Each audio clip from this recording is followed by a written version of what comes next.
Hey, fellow Cortanas, and welcome back to the channel. I'm Copivian, and today I'm ranking my top 10 favorite episodes of Season 3 of Supernatural. This season was a very rough season for us Dean fans. You didn't know whether or not they were actually going to pull off the impossible and save Dean from his fate of hell. But it was a very important season to push everything forward and the story of Supernatural forward. So, without further ado, here are my top 10 favorite episodes of Season 3 of Supernatural. Number 10, The Magnificent Seven. Well, Legion, we are many. Not quite. We only get the 7 deadly sins in this episode.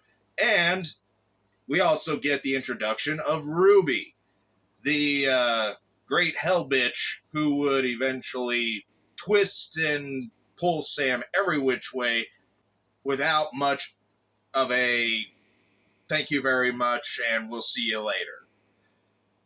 Everything in this episode, I feel like this was the episode where it really turned. It really changed the tone of Supernatural early on as a whole. This was the one where it's like, okay, if this is what's going on, and if the demons seem to be waiting for something, what's really at hand here? And then all of a sudden, from out of nowhere, you get this introduction of a character that we don't know right off the bat, and she ends up saving Sam with a knife that can actually off demons. That starts to throw up a lot of questions from the fandom. And nonetheless, the fact that it was one of the early awesome introductions of a character, I mean, she comes in and just starts sweeping the floor with demons all over the place. Such a memorable episode where things really start to go bad and shit really starts to hit the fan fast.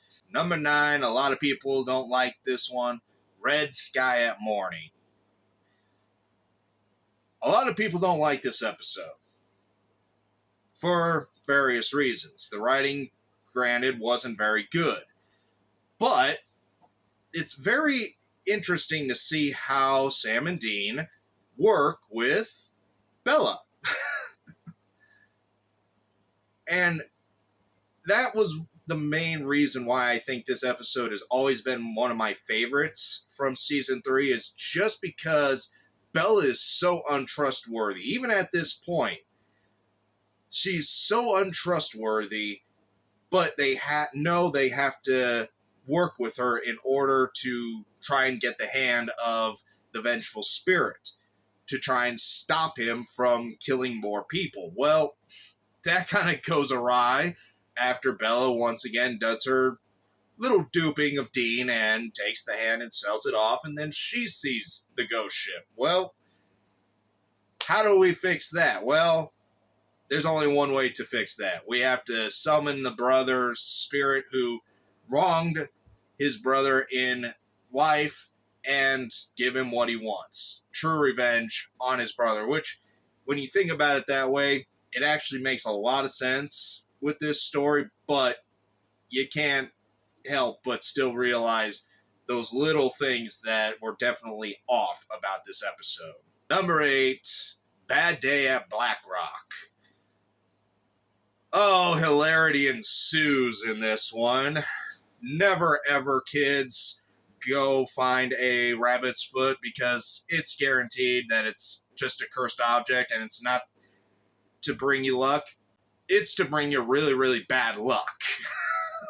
Things go from bad to worse real fast for Sam, and who inevitably gets hunted by some friends of Gordon. This episode was so memorable for various reasons, especially with the introduction of Bella. You couldn't have asked for a better character in Season 3 with everything going on with Dean. What more could you do to quirk the story just a little bit against Sam and Dean? Well, at a human that is in it for herself. All for money, and what you don't know is that she has a secret of her own. This episode also gave us, well, I lost my shoe. I lost my shoe.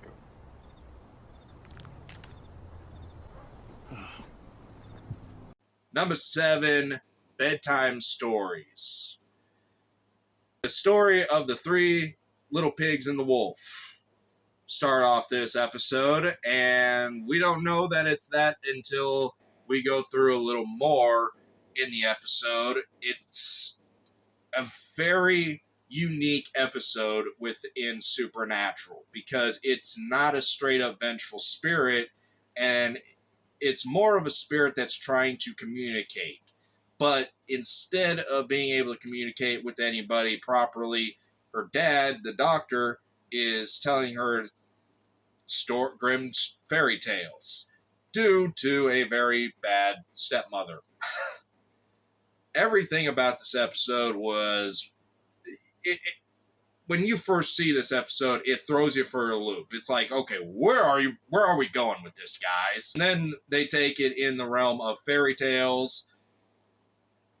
It's such icing on the cake that it's not actually a monster doing this or a vengeful spirit doing everything. It's just an innocent little girl who was wronged in her life, who's still alive, and the only way to set her at rest is to do some ghost whispering and to have the dad let her go and finally be able to rest. Such a great episode, but it's a great lesson in when it comes time to let something go or somebody go, it's time to let it go and time to let them go as well. But that's hard to do sometimes. Number 6, kids are alright. So yeah, Dean, I think that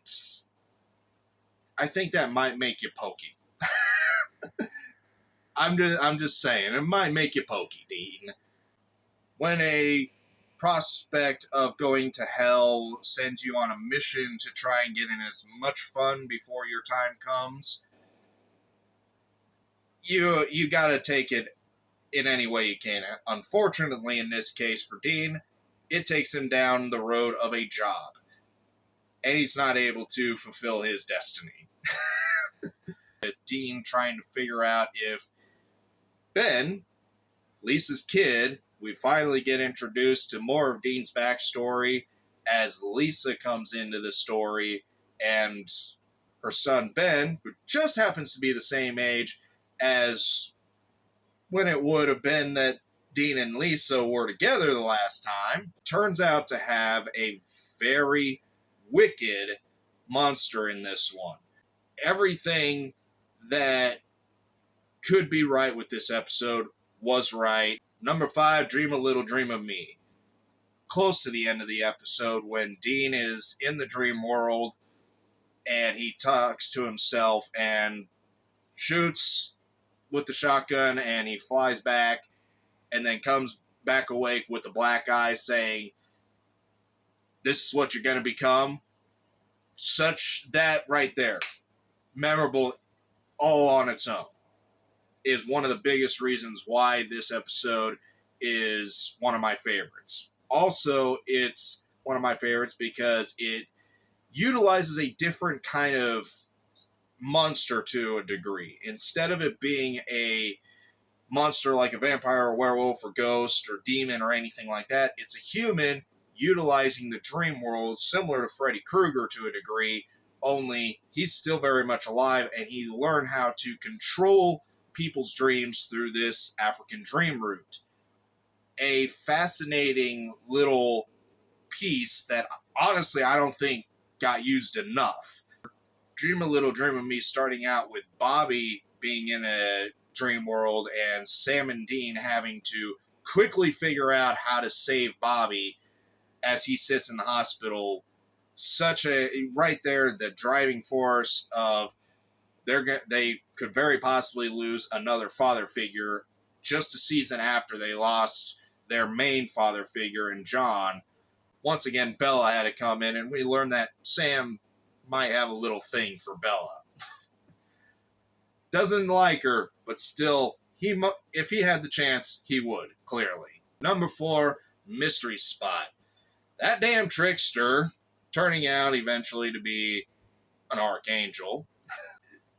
This killing Dean 100 times, 1,000 times on a single Tuesday, on a continuous Groundhog Day, not fun for Sam, and it really is. It actually disorients you when you first see the episode, because you're going along in the seasons, and then all of a sudden, they throw you into a situation where Dean's just getting offed every single time you see him, pretty much. And it's like, hold up, what's going on here? And then you start to catch on the same way as Sam is catching on that, wait a minute, spells trickster in every single way. And then when the trickster finally lets him out of the loop, or at least Sam and Dean think they're out, here comes Wednesday, throwing Sam into a whole new universe of pissed off and wanting revenge on the trickster. And it really makes you go, chill out, Sam. You're not thinking clearly. You're not thinking like yourself. You're not acting like yourself. You're letting emotion drive you. Well, eventually things get put right, but it's such a great episode. Number 3, Ghost Faces. You know, Ed and Harry, they were all right guys. This episode was great all around, because they not only go into a house to actually play ghost adventures, but they also really become part of the hunt, unlike in Hell House, where they are kind of just there. This one, they're in the middle of it, square smack dab in the middle of it. But the way that it's shot is probably the reason why this episode is definitely one of my top 3 favorite episodes from this season, because it's shot in that very point of view style. It's not shot from the typical production point of view. It's shot from Spence's point of view. It's shot from all of the different camera angles, point of views that the characters are holding or that they set up somewhere in the house. And it's so fascinating to see that, and to see how the ghost facers actually are the reason for stopping the ghost that is haunting this place and haunting everybody that's in the house, Sam, Dean, and the Ghost Facers team. A great episode, a lot of fun comedy moments. Kind of wish we had gotten more from the Ghost Facers as a whole. Not just those two, the entire team. I think it would have been fascinating to see a few more episodes done with them as a part of it. Number 2, Fresh Blood. Well, here we go. Gordon Walker's out of prison, and things are at a breakneck pace at this point in the season. Things are now moving really, really fast, and you got to keep up with it at a breakneck pace as well. One way or another, though, somebody is going to die out of this episode. It's either going to be Sam or it's going to be Gordon. Well, let's throw in a little loop here. Why not Gordon as the thing he hates the most? A vampire. That adds so much unknowing to the story in this episode, and it really makes you go, how are they going to stop Gordon now? What way? And the way that they end up, that Sam especially ends up doing it, is so brutal, and probably one of the most brutal offings of a villainous-like character that you could possibly have asked for. And it really, like, the first time you see it, if you've never seen it before, makes you go, holy crap. That's the level Sam will go to. That's where he's getting to. He's really becoming Dean in the flesh.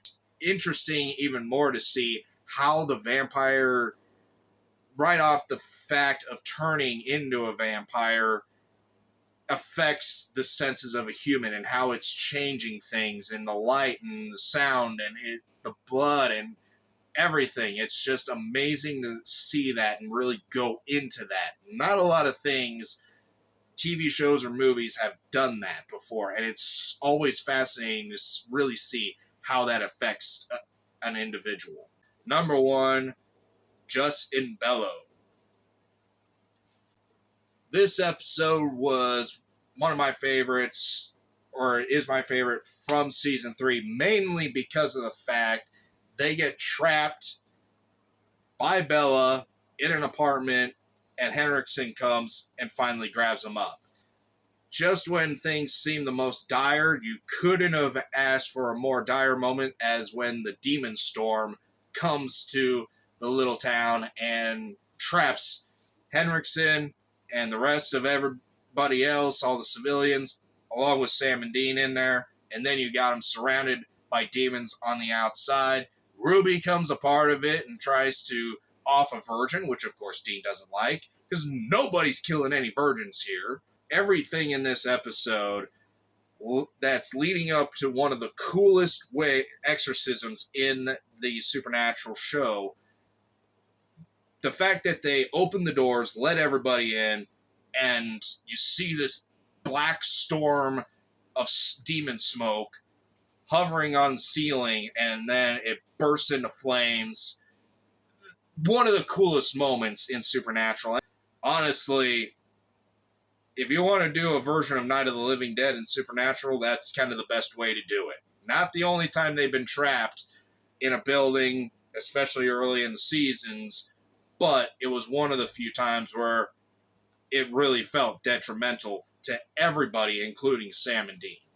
So, this will conclude my top 10 favorite episodes of Season 3. And this was a season that was hard for fans of Supernatural, but also fans of Dean because of how it all ended.